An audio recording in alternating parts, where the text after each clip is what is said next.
दोस्तों नमस्कार, मैं मनोज तिवारी। दिल्ली पे जैसे दुखों का पहाड़ टूटा हुआ है। अब अचानक एक तुगलकी फरमान आया है अरविंद केजरीवाल जी का कि 1 हफ्ते के लिए दिल्ली के बॉर्डर सील रहेंगे। अब सवाल उठता है कि जब दिल्ली को बचाने की जरूरत थी, कुछ समय के लिए सील करने की जरूरत थी, तब तो सील हुई नहीं। तब तो झगड़े हो रहे थे कि दूसरे क्यों सील कर रहे हैं। अब जब अनलॉक हो रहा है देश, तब अचानक सील। और कारण यह दिया जा रहा है कि बाहर के लोग आके ट्रीटमेंट न करा पाए यहां के हॉस्पिटल में।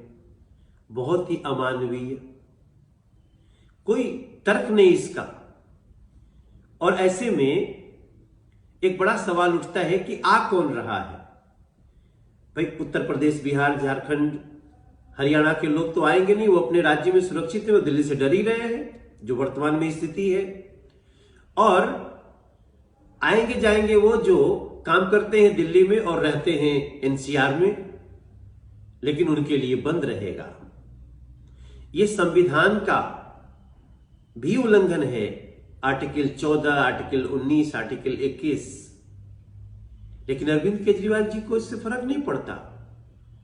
इन्होंने एक पायलट प्रोजेक्ट पहले भी शुरू किया था जीटीबी हॉस्पिटल को लेके कि बाहर का कोई ट्रीटमेंट नहीं कराने आएगा जीटीबी में।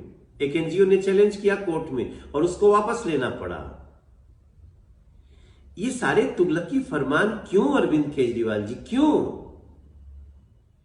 आप अचानक ऑर्डर करते हैं होम क्वारंटाइन रहना है और फिर शाम तक कहते हैं होटल में रहना है। 3-4 हजार रुपए भी उसके लिए फिक्स किए जाते हैं।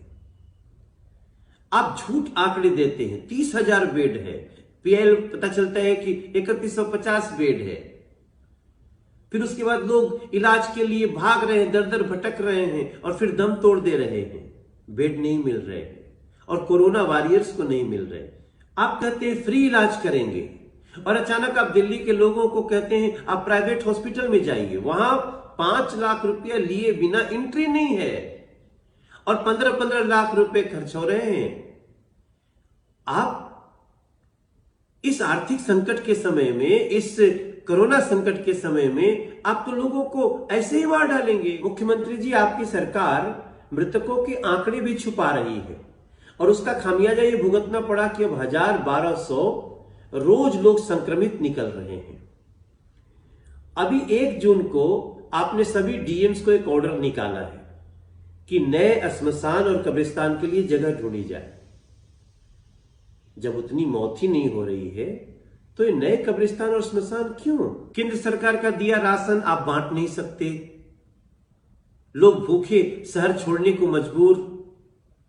आप ई कूपन बांट के कैंसिल कर देते हैं, उनको अनाज नहीं दे सकते। आप कहते हैं पानी पियो, लेकिन पानी मिल ही नहीं रहा है साफ पानी पीने को।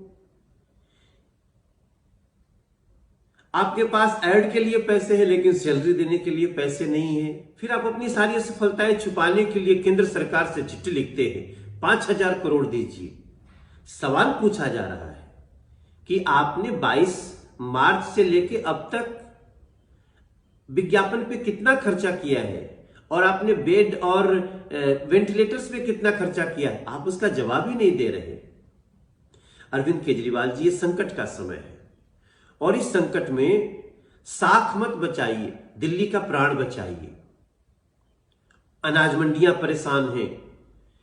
हम आपको एक ये भी ऑफर करते हैं कि एमसीडी के जो हॉस्पिटल्स हैं बेड से युक्त, आप उसको ऑपरेट करिए। क्यों नहीं कर रहे हैं?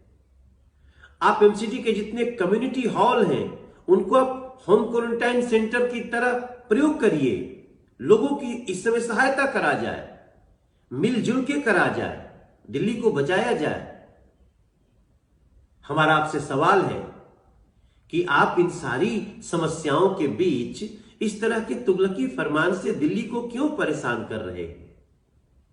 आप अपने 60,000 करोड़ रुपए का भी एक व्हाइट पेपर जारी करिए और इस समय यह बताते हुए कि आपने बेड्स पे, वेंटिलेटर्स पे, दिल्ली सरकार के अस्पतालों में कितने खर्चे किए हैं और विज्ञापन पे कितने खर्चे किए हैं, ये बताइए और दिल्ली को इस समय बचाइए। इस समय दिल्ली में काम करने वाले, एनसीआर में रहने वाले लोगों के साथ इस तरह की ज्यादती अच्छी बात नहीं है। इस कोरोना संकट में आप बार बार बोलते हैं ना, इस संकट में मिलकर चलना चाहिए, हम उसी के समर्थक हैं। और हमारी आपसे प्रार्थना है, इन सारे प्रश्नों पे आप दिल्ली को जवाब दीजिए। और इस समय दिल्ली को राहत की जरूरत है, सजा की नहीं।